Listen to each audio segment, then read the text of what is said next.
So after charging, your JBL Tune 510 Bluetooth headphone is not turning on. The light won't show, you can't power it on, even if it turns on, it turns off immediately. If you're absolutely sure it was fully charged, let's go fix your problem.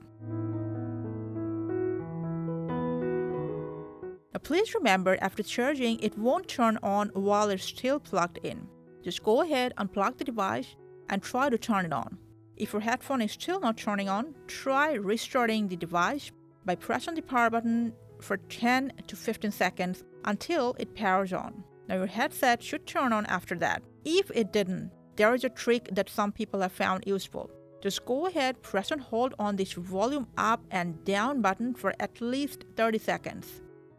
And after that, just go ahead, power on your JBL. That will definitely turn on your JBL 510 Bluetooth headphone. Hopefully your Bluetooth headset will turn on after any of the process. So which process actually helped you? Thanks for watching and take care.